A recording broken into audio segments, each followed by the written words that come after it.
अच्छा, हम लोग पढ़ रहे थे second line of defence. Second line of defence का मतलब ये है कि जब कोई भी पैथोजन, जब कोई भी इन्वेडर हमारे फर्स्ट लाइन ऑफ डिफेंस को क्रॉस कर लेता है तो उसका सामना होता है सेकेंड लाइन ऑफ डिफेंस के साथ।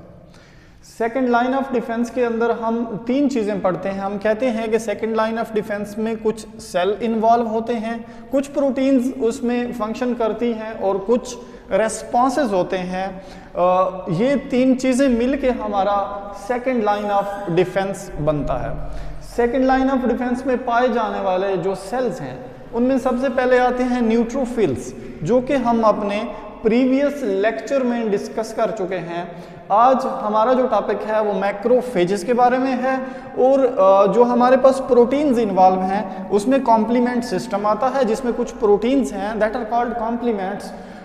C1, C2 इस तरह से कुछ कॉम्प्लीमेंट्स हैं, इसको भी हमने डिस्कस कर लिया था। इंटरफेरॉन्स आते हैं और एंटी माइक्रोबियल प्रोटीन्स आते हैं, तो ये तीन चीज़ें भी हमने डिस्कस कर ली थी।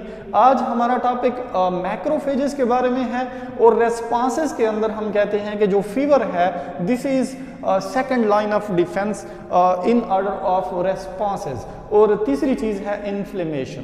तो सबसे पहले मैक्रोफेजेस को डिस्कस करते हैं। तो मैक्रोफेज को हम जब इसके नाम से डिफाइन करते हैं या इंट्रोड्यूस कराते हैं तो हम कहते हैं macro means large, phase means eater. तो हमारे इम्यून सिस्टम के सबसे बड़े सेल्स हैं जो कि फेगोसाइटोसिस करते हैं, लार्ज फैगोसाइटिक या फेगोसाइटोटिक सेल्स हैं।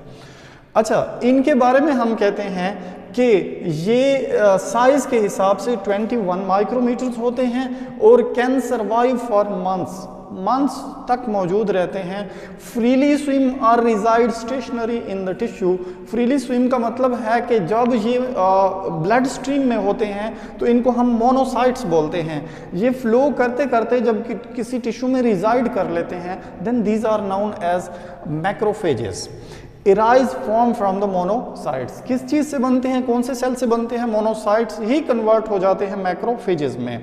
मैक्रोफेजेस किसी भी बाहर से आने वाले इन्वेडर को इंगल्फ कर लेते हैं और उसको इंगल्फ करने के बाद उसकी ब्रेकडाउन करते हैं। जब उसकी ब्रेकडाउन कर लेते हैं तो उसके सरफेस पे पाए जाने वाले कुछ प्रोटीन्स को, कुछ ग्लाइकोप्रोटीन्स को या जिसको हम एंटीजन बोलते हैं उसको अपनी सरफेस के ऊपर शो करते हैं ताकि हमारे दूसरे सेल्स को पता चल सके कि ये बाहर से आया हुआ कोई एंटीजन है।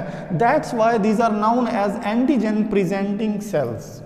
किस लिए इनको एंटीजन प्रेजेंटिंग सेल्स बोलते हैं, APC बोलते हैं? The reason is that because they show the antigen on their surface to activate the third line of defence, जो कि हमने फंक्शन में लिखा है कि जो हमारे पास मैक्रोफेज है APC होने की वजह से एक्टिवेट कर देता है हमारे टी हेल्पर सेल्स को। और टी हेल्पर सेल्स का काम है बी सेल्स को एक्टिवेट करना। और बी सेल्स जो हैं third line of defence also known as humoral immunity को क्या करता है, एंटीबॉडी इम्यूनिटी को क्या करता है, एक्टिवेट करता है, जिससे हमारा स्पेसिफिक इम्यून रिस्पांस शुरू हो जाता है। उसके बाद अच्छा, हमारा जो मैक्रोफेज होता है इसकी मेन तीन टाइप्स हैं। एक है classical activated macrophages also known as M1। तो डियर स्टूडेंट्स, जब M1 के बारे में पूछा जाए, कोई MCQs आ जाता है या MDCAT के हवाले से वो कहते हैं which type of macrophages are called M1, तो वो हमारे पास क्लासिकली एक्टिवेटेड मैक्रोफेजेस होंगे जो कि क्लासिकल पाथवे है कॉम्प्लीमेंट सिस्टम का, जिसको हम पीछे डिस्कस भी कर चुके हैं कि क्लासिकल पाथवे एक टाइप है कॉम्प्लीमेंट सिस्टम की, उससे एक्टिवेट होने वाले सेल्स होंगे। और दूसरे हमारे पास हैं अल्टरनेटिवली एक्टिवेटेड मैक्रोफेजेस। तो ये वो मैक्रोफेजेस होंगे जिनको अल्टरनेटिव पाथवे से एक्टिवेट किया गया होगा। और तीसरे रेगुलेटरी मैक्रोफेजेस हैं जो नॉर्मली रेगुलेशन से क्या होते हैं, एक्टिवेट होते हैं। उसके बाद हम डिस्कस करते हैं कि मैक्रोफेजेस को कौन से टिश्यू में कौन सा नाम दिया जाता है। तो मुख्तलिफ टिश्यूज़ के अंदर हम कहते हैं कि मैक्रोफेजेस के मुख्तलिफ नाम होते हैं। जैसा कि हमारे पास नर्वस टिश्यू है या हम ब्रेन की बात करते हैं, ब्रेन के अंदर दो किस्म के सेल्स होते हैं। एक हम कहते हैं न्यूरॉन्स होते हैं और दूसरे हमारे पास ग्लियल सेल्स होते हैं।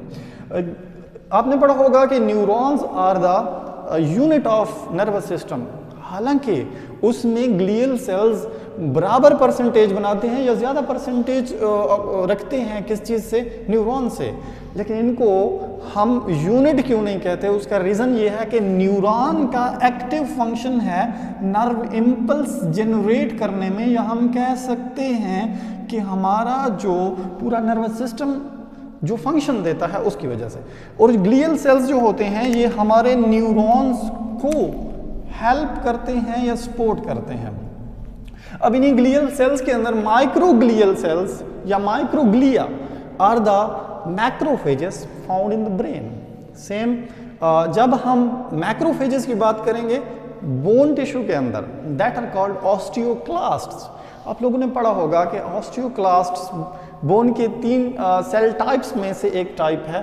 एक हम बोलते हैं osteoblasts, osteoclast and osteocytes. Osteoclasts are bone resorption cells. अब पढ़ते हैं कि ये बोन को ख़त्म करते हैं, बोन को ईट करते हैं, तो मतलब क्या है कि ये कौन से सेल हो गए, मैक्रोफेजेस हो गए। फिर हम लीवर के अंदर देखते हैं तो वहाँ पे इनका नाम है कप्फर सेल्स, और ये बनाते हैं 70 to 80% of all the macrophages. जो लीवर है उसके सिनोसॉइड्स के अंदर पाए जाते हैं और कप्फर सेल्स कहलाते हैं। देन कनेक्टिव टिश्यू की बात अगर हम करें, there are different type of connective tissues. तो उन कनेक्टिव टिश्यूज के अंदर इनको हिस्टियोसाइट्स कहा जाता है। और स्किन जो कि हमारा फर्स्ट लाइन ऑफ डिफेंस भी बनाता है, इसके अंदर हमारे सेकेंड लाइन ऑफ डिफेंस के सेल पाए जाते हैं, that are called macrophages. But in case of skin they have special name, Langerhans cells, वहाँ पे इनका नाम है लैंगरहैंस सेल्स। फिर हम एल्वियोलाई की बात करते हैं और वहाँ पे इनको कहा जाता है एल्वियोलर मैक्रोफेजेस। और आप लोगों ने ट्यूबरकुलोसिस के अंदर पढ़ा है कि जब माइकोबैक्टीरियम ट्यूबरकुलोसिस हमारे एल्वियोलाई के अंदर इंटर होता है तो हमारे मैक्रोफेजेस उसको इंगल्फ कर लेते हैं।